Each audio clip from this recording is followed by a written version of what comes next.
Vladimir Lenin Imperialism, the highest stage of capitalism. Written, January, June, 1916. Source, Selected Works, Volume 1, pages 667-766. First published, early 1917. Online version, Lenin Internet Archive. Marxists.org. 1999. Transcription / markup, Tim Delaney. Next section. Table of Contents for Imperialism. Collected Works Volume 22. Lenin Works Archive. Marxist Writers Archive. V.I. Lenin Imperialism, the highest stage of capitalism. 2. Banks and their new role.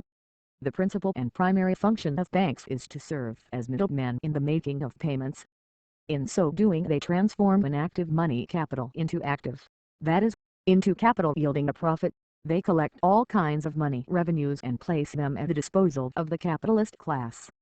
As banking develops and becomes concentrated in a small number of establishments, the banks grow from modest middlemen into powerful monopolies, having at their command almost the whole of the money capital of all the capitalists and small businessmen, and also a larger part of the means of production and sources of raw materials in any one country and in a number of countries. This transformation of numerous modest middlemen into a handful of monopolists is one of the fundamental processes in the growth of capitalism into capitalist imperialism. For this reason we must first of all examine the concentration of banking. In 1907-08, the combined deposits of the German joint stock banks, each having a capital of more than 1,000,000 marks, amounted to 7,000 million marks. In 1912-13, these deposits already amounted to 9,800 million marks, an increase of 40% in 5 years, and of the 2,800 million increase, 2,750 million was divided among 57 banks, each having a capital of more than 10 million marks. The distribution of the deposits between big and small banks was as follows: 1% of total deposits in 9 big Berlin banks, in the other 48 banks with a capital of more than 10 million marks, in 115 banks with a capital of 1 to 10 million marks, in small banks with a capital of less than 1,000,000 marks. 1907-08, 47 32.5 16.54. 1912-13, 49 36 12 3. The small banks are being squeezed out by the big banks, of which only 9 concentrate in their hands almost half the total deposits. But we have left out of account many important details. For instance, the transformation of numerous small banks into actual branches of the big banks, etc. Of this I shall speak later on. At the end of 1913, Schulze-Evernuts estimated the deposits in the 9 big Berlin banks at 5,100 million marks, out of a total of about 10,000 million marks. Taking into account not only the deposits, but the total bank capital, this author wrote, at the end of 1909, the 9 big Berlin banks, together with their affiliated banks, controlled 11,300 million marks, that is, about 83% of the total German bank capital. The Deutsche Bank, which together with its affiliated banks controls nearly 3,000 million marks, represents, parallel to the Prussian State Railway Administration, the biggest and also the most decentralized accumulation of capital in the Old World. 2. I have emphasized the reference to the affiliated banks because it is one of the most important distinguishing features of modern capitalist concentration. The big enterprises, and the banks in particular, not only completely absorb the small ones, but also annex them, subordinate them, bring them into their own group or concern, to use the technical term, by acquiring holdings in their capital, by purchasing or exchanging shares, by a system of credits, etc., etc. Professor Leifman has written a voluminous work of about 500 pages describing modern holding and finance companies. 3. Unfortunately, adding very dubious theoretical reflections to what is frequently undigested raw material. To what results this holding system leads in respect of concentration is best illustrated in the book written on the big German banks by Reser, himself a banker. But before examining his data, let us quote a concrete example of the holding system. The Deutsche Bank Group is one of the biggest, if not the biggest, of the big banking groups. In order to trace the main threads which connect all the banks in this group, a distinction must be made between holdings of the first and second and third degree, or what amounts to the same thing, between dependents of the lesser banks on the Deutsche Bank in the first, second and third degree. We then obtain the following picture: for the Deutsche Bank has holdings: direct or first degree dependents, second degree dependents, third-degree dependents permanently in 17 other banks. 9 of the 17 have holdings in 34 other banks. 4 of the 9 have holdings in 7 other banks for an indefinite period. In 5 other banks. Occasionally, in 8 other banks. 5 of the 8 have holdings in 14 other banks. 2 of the 5 have holdings in 2 other banks. Total, in 30 other banks. 14 of the 30 have holdings in 48 other banks. 6 of the 14 have holdings in 9 other banks. Included in the 8 banks occasionally dependent on the Deutsche Bank in the first degree are 3 foreign banks. 1 Austrian, the Wiener Bank Verein, and 2 Russian, the Siberian Commercial Bank and the Russian Bank for Foreign Trade. Altogether, the Deutsche Bank Group comprises, directly and indirectly, partially and totally, 87 banks, and the total capital, its own and that of others which it controls, is estimated at between 2 and 3,000 million marks. It is obvious that a bank which stands at the head of such a group, and which enters into agreement with half a dozen other banks only slightly smaller than itself for the purpose of conducting exceptionally big and profitable financial operations like floating state loans, has already outgrown the part of middleman and has become an association of a handful of monopolists.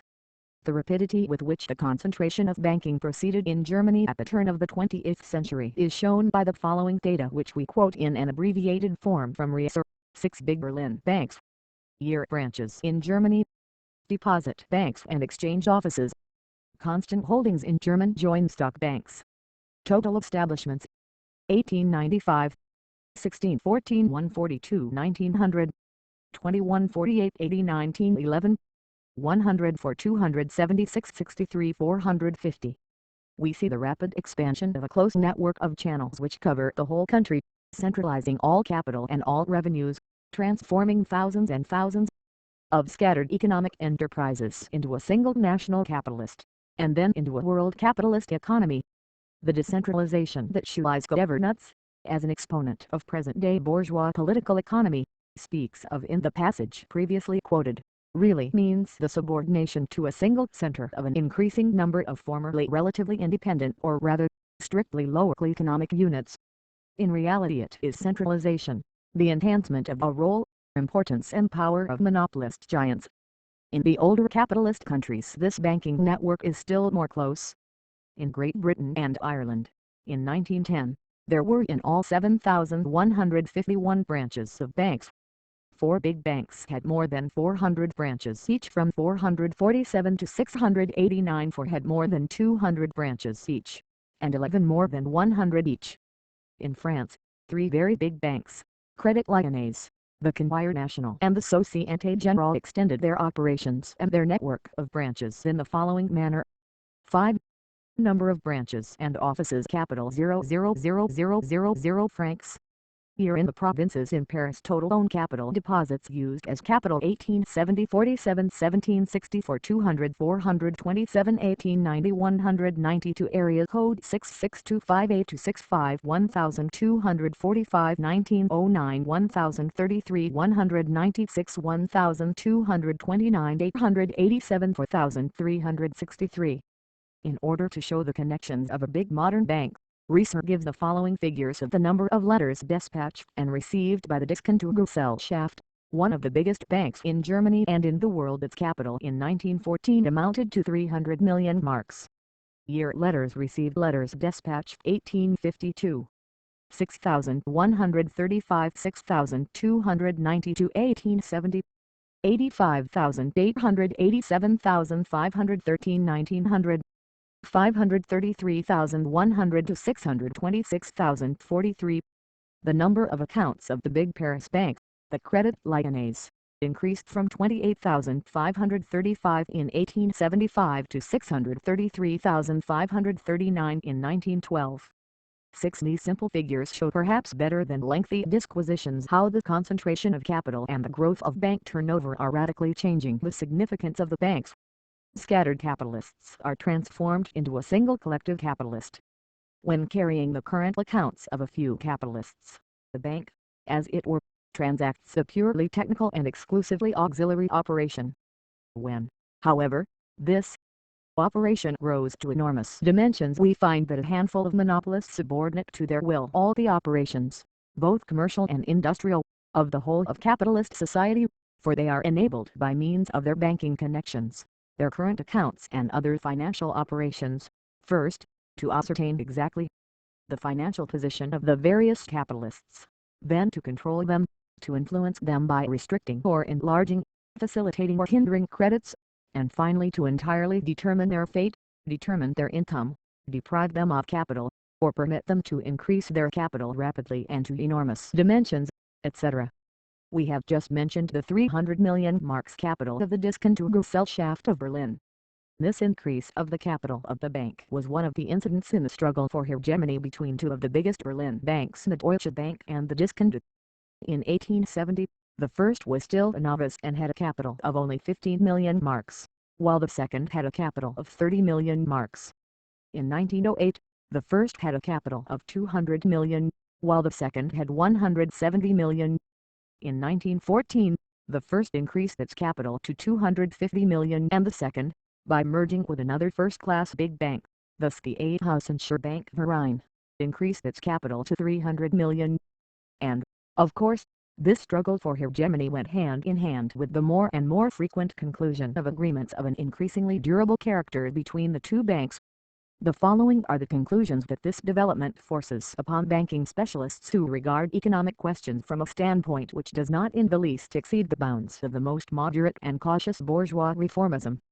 Commenting on the increase of the capital of the Diskontogesellschaft to 300 million marks, the German Review, Die Bank, wrote, "Other banks will follow this same path and in time the 300 men, who today govern Germany economically, will gradually be reduced to 50, 25 or still fewer. It cannot be expected that this latest move towards concentration will be confined to banking. The close relations that exist between individual banks naturally lead to the bringing together of the industrial syndicates which these banks favor.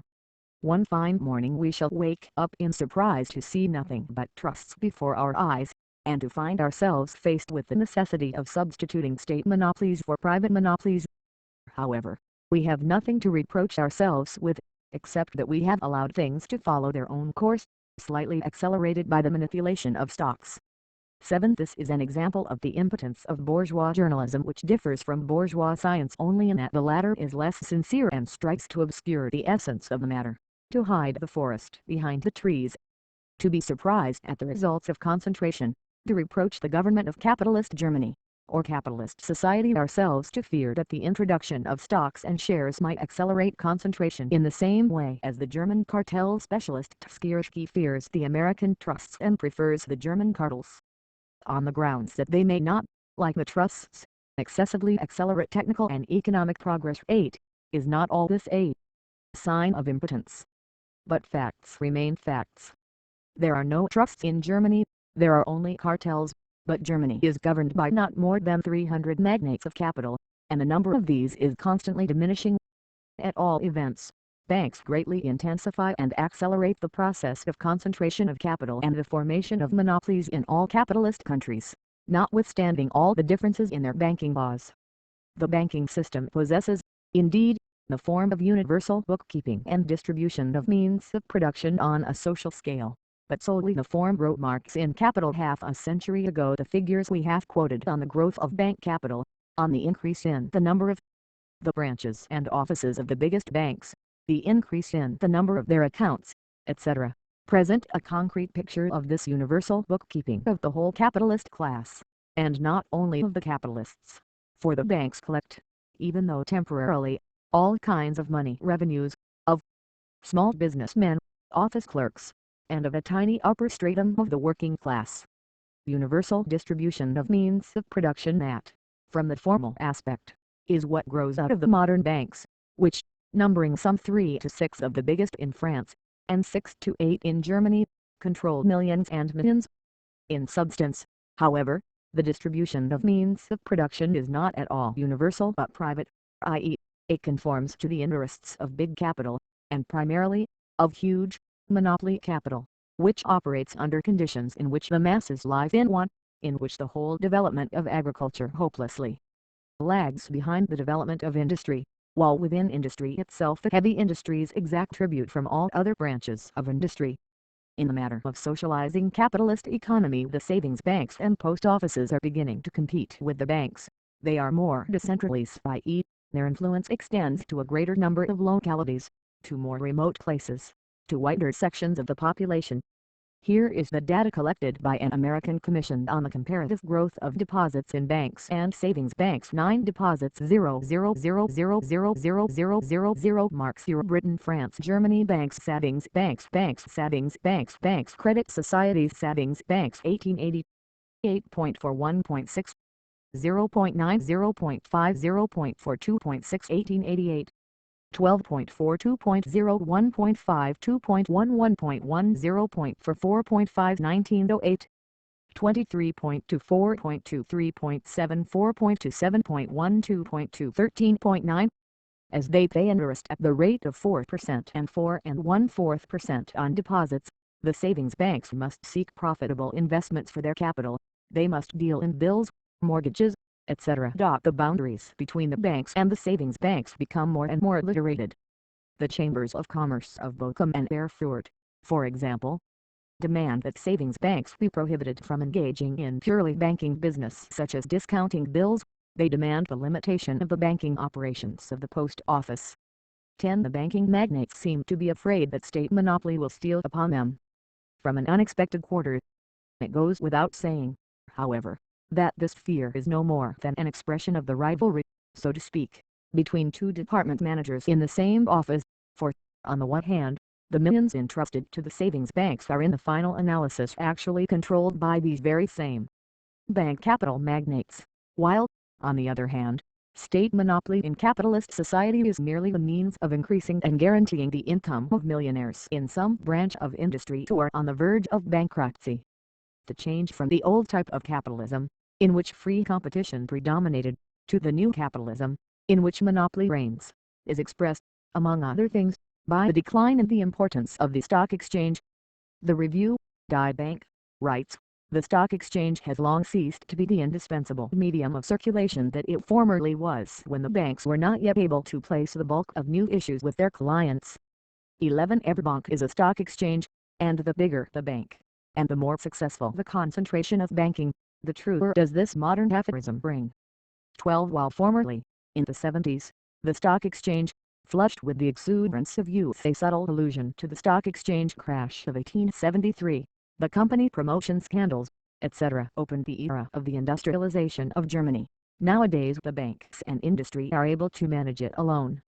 The domination of our big banks over the stock exchange is nothing else than the expression of the completely organized German industrial state. If the domain of this automatically functioning economic laws is thus restricted, and if the domain of conscious regulation by the banks is considerably enlarged, the national economic responsibility of a few guiding heads is immensely increased. So writes the German professor Schleisko-Evernutz, 13, an apologist of German imperialism, who is regarded as an authority by the imperialists of all countries, and who tries to gloss over the mere detail that the conscious regulation of economic life by the banks consists in the fleecing of the public by a handful of completely organized monopolists. The task of a bourgeois professor is not to lay bare the entire mechanism, or to expose all the machinations of the bank monopolists, but rather to present them in a favorable light. In the same way, Research, a still more authoritative economist and himself a banker, makes shift with meaningless phrases in order to explain away undeniable facts. The stock exchange is steadily losing the feature which is absolutely essential for national economy as a whole and for the circulation of securities in particular, that of being not only the most exact measuring rod, but also an almost automatic regulator of the economic movements which converge on it. 14. In other words, the old capitalism, the capitalism of free competition with its indispensable regulator, the stock exchange, is passing away. A new capitalism has come to take its place, bearing obvious features of something transient, the mixture of free competition and monopoly. The question naturally arises, into what is this new capitalism developing? But the bourgeois scholars are afraid to raise this question. 30 years ago, businessmen, freely competing against one another, performed 9/10 of the work connected with their business other than manual labor. At the present time, 9/10 of this brain work is performed by employees. Banking is in the forefront of this evolution. 15. The submission by Shoelasko Evernuts brings us once again to the question, into what is this new capitalism? Capitalism in its imperialist stage, developing. Among the few banks which remain at the head of all capitalist economy as a result of the process of concentration, there is naturally to be observed an increasingly marked tendency towards monopolist agreements, towards a bank trust. In America, not 9, but 2 very big banks, those of the multimillionaires Rockefeller and Morgan, control a capital of 11,000 million marks. 16. In Germany, the absorption of the Schaffhausen Bank Verein by the Diskontogesellschaft to which I referred above, was commented on in the following terms by the Frankfurter Zeitung, an organ of stock exchange interests. The concentration movement of the banks is narrowing the circle of establishments from which it is possible to obtain credits, and is consequently increasing the dependence of big industry upon a small number of banking groups. In view of the close connection between industry and the financial world, the freedom of movement of industrial companies which need banking capital is restricted. For this reason, big industry is watching the growing trustification of the banks with mixed feelings. Indeed, we have repeatedly seen the beginnings of certain agreements between the individual big banking concerns, which aim at restricting competition. 17. Again and again, the final word in the development of banking is monopoly. As regards the close connection between the banks and industry, it is precisely in this sphere that the new role of the banks is, perhaps, most strikingly felt. When a bank discounts a bill for a firm, opens a current account for it, etc., these operations, taken separately, do not in the least diminish its independence, and the bank plays no other part than that of the modest middleman. But when such operations are multiplied and become an established practice, when the bank collects in its own hands enormous amounts of capital, when the running of a current account for a given firm enables the bank, and this is what happens, to obtain fuller and more detailed information about the economic position of its client, the result is that the industrial capitalist becomes more completely dependent on the bank. At the same time a personal link-up, so to speak, is established between the banks and the biggest industrial and commercial enterprises, the merging of one with another through the acquisition of shares, through the appointment of bank directors to the supervisory boards or boards of directors of industrial and commercial enterprises, and vice versa. The German economist, Giedels, has compiled most detailed data on this form of concentration of capital and of enterprises. 6 of the biggest Berlin banks were represented by their directors in 344 industrial companies, and by their board members in 407 others, making a total of 751 companies. In 289 of these companies they either had 2 of their representatives on each of the respective supervisory boards, or held the posts of chairman. We find these industrial and commercial companies in the most diverse branches of industry, insurance, transport, restaurants, theaters, art industry, etc. On the other hand, on the supervisory boards of these 6 banks in 1910 were 51 of the biggest industrialists, including the director of Krupp, of the powerful Hapag Hamburg America Line, etc., etc. From 1895 to 1910, each of these 6 banks participated in the share and bond issues of many hundreds of industrial companies, the number ranging from 281 to 419. 18. The personal link-up between the banks and industry is supplemented by the personal link-up between both of them and the government. Seats on supervisory boards, writes Giedels, are freely offered to persons of title, also to ex-civil servants, who are able to do a great deal to facilitate relations with the authorities. Usually, on the supervisory board of a big bank, there is a member of parliament or a Berlin city councillor. The building and development, so to speak, of the big capitalist monopolies is therefore going on full steam ahead in all natural and supernatural ways. The sort of division of labor is being systematically developed amongst the several hundred kings of finance who reigned over modern capitalist society, simultaneously with this widening of the sphere of activity of certain big industrialists joining the boards of banks, etc., and with the assignment of provincial bank managers to definite industrial regions. There is a growth of specialization among the directors of the big banks. Generally speaking, this specialization is only conceivable when banking is conducted on a large scale, and particularly when it has widespread connections with industry. This division of labor proceeds along 2 lines. On the one hand, relations with industry as a whole are entrusted to one director, as his special function. On the other, Each director assumes the supervision of several separate enterprises, or of a group of enterprises in the same branch of industry or having similar interests. Capitalism has already reached the stage of organized supervision of individual enterprises. One specializes in German industry, sometimes even in West German industry alone. The West is the most industrialized part of Germany. Others specialize in relations with foreign states and foreign industry, in information on the characters of industrialists and others, in stock exchange questions, etc.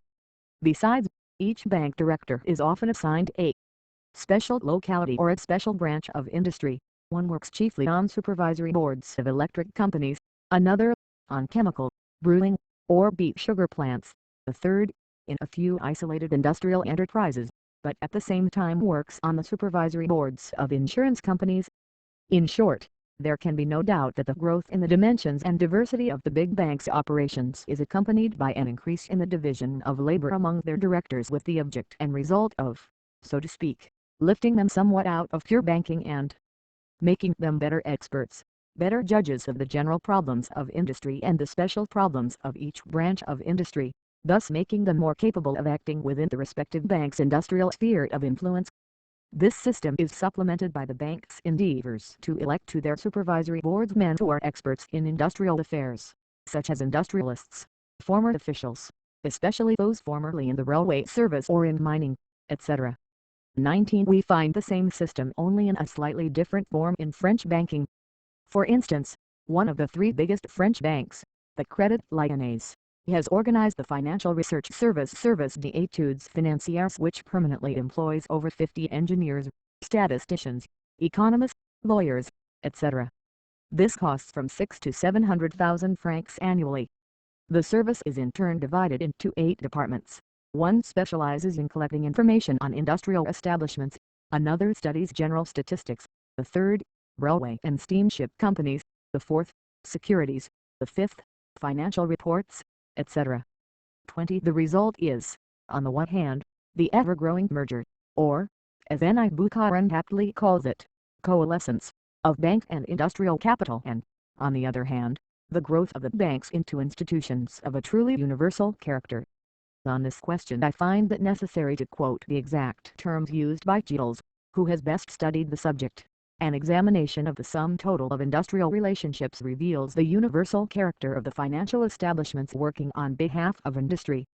Unlike other kinds of banks, and contrary to the demand sometimes expressed in the literature that banks should specialize in one kind of business or in one branch of industry in order to prevent the ground from slipping from under their feet, the big banks are striving to make their connections with industrial enterprises as varied as possible in respect of the locality or branches of industry, and are striving to eliminate the unevenness in the distribution of capital among localities and branches of industry resulting from the historical development of individual enterprises.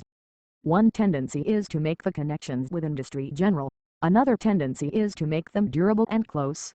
In the 6 big banks both these tendencies are realized, not in full, but to a considerable extent and to an equal degree. Quite often industrial and commercial circles complain of the terrorism of the banks, and it is not surprising that such complaints are heard, for the big banks command, as will be seen from the following example. On November 19, 1901, one of the big, so-called Berlin D banks, the names of the 4 biggest banks begin with the letter D, wrote to the board of directors of the German Central Northwest Cement Syndicate in the following terms: as we learn from the notice you published in a certain newspaper of the 18th inst., we must reckon with the possibility that the next general meeting of your syndicate, to be held on the 30th of this month, may decide on measures which are likely to effect changes in your enterprise which are unacceptable to us. We deeply regret that, for these reasons, we are obliged henceforth to withdraw the credit which had hitherto been allowed you. But if the said next general meeting does not decide upon measures which are unacceptable to us, and if we receive suitable guarantees on this matter for the future, we shall be quite willing to open negotiations with you on the grant of a new credit. 21. As a matter of fact, this is small capital's old complaint about being oppressed by big capital, but in this case it was a whole syndicate that fell into the category of small capital. The old struggle between small and big capital is being resumed at a new and immeasurably higher stage of development. It stands to reason that the big banks' enterprises, worth many millions, can accelerate technical progress with means that cannot possibly be compared with those of the past. The banks, for example, set up special technical research societies, and, of course, only friendly industrial enterprises benefit from their work. To this category belong the Electric Railway Research Association, the Central Bureau of Scientific and Technical Research, etc. The directors of the big banks themselves cannot fail to see that new conditions of national economy are being created, but they are powerless in the face of these phenomena. Anyone who has watched, in recent years, writes Gittels, the changes of incumbents of directorships and seats on the supervisory boards of the big banks, cannot fail to have noticed that power is gradually passing into the hands of men who consider the active intervention of the big banks in the general development of industry to be necessary and of increasing importance. Between these new men and the old bank directors, disagreements on this subject of a business and often of a personal nature are growing. The issue is whether or not the banks, as credit institutions, will suffer from this intervention in industry, whether they are sacrificing tried principles and an assured profit to engage in a field of activity which has nothing in common with their role as middlemen in providing credit, and which is leading the banks into a field where they are more than ever before exposed to the blind forces of trade fluctuations. This is the opinion of many of the older bank directors, while most of the young men consider active intervention in industry to be a necessity as great as that which gave rise, simultaneously with big modern industry, to the big banks and modern industrial banking. The two parties are agreed only on one point, that there are neither firm principles nor a concrete aim in the new activities of the big banks. 22. The old capitalism has had its day. The new capitalism represents a transition towards something. It is hopeless, of course, to seek for firm principles and concrete aim for the purpose of reconciling monopoly with free competition. The admission of the practical men has quite a different ring from the official praises of the charms of organized capitalism sung by its apologists, Schulze-Evernuts, Leifman and similar theoreticians. At precisely what period were the new activities of the big banks finally established? Gittels gives us a fairly exact answer to this important question. The connections between the banks and industrial enterprises, with their new content, their new forms and their new organs, namely, the big banks which are organized on both a centralized and a decentralized basis, were scarcely a characteristic economic phenomenon before the 90s, in one sense, indeed. This initial date may be advanced to the year 1897, when the important mergers took place and when, for the first time, the new form of decentralized organization was introduced to suit the industrial policy of the banks. This starting point could perhaps be placed at an even later date, for it was a crisis of 1900 that enormously accelerated and intensified the process of concentration of industry and of banking, consolidated that process, for the first time transformed the connection with industry into the actual monopoly of the big banks, and made this connection much closer and more active. 23. Thus, the 20th century marks the turning point from the old capitalism to the new, from the domination of capital in general to the domination of finance capital. Footnotes 1. Alfred Landsberg, F.E. and F. Yard Deutsches Bankwesen in Die Bank, 1913, No. 8. To Schulze-Evernuts, Die Deutsche Kreditbank in Grundriss der Sozialökonomie, 1915, 137. 3. Barleyman, Beteiligungs- und Finanzierungsgesellschaften. Eine Studie über den modernen Kapitalismus und das Effektwesen, I. Jena, 1909, 212. For Alfred Landsberg, Das Beteiligungs-System im Deutschen Bankwesen in Die Bank, 1910, 500. 5. Eugen Kaufmann, Das Französische Bankwesen, Tübingen, 1911, 356 and 362. 6. Jean Lescure, Le Parent France, Paris, 1914, page 52. 7. A. Landsberg, Die Bank embodied den 300 million in Die Bank, 1914, page 426. 8. Skirschke, Opus Cit, 128. 9. Statistics of the National Monetary Commission, quoted in Die Bank, 1910, S. 1200. 10. Die Bank, 1913, S. 811. 11. Die Bank, 1914, S. 316.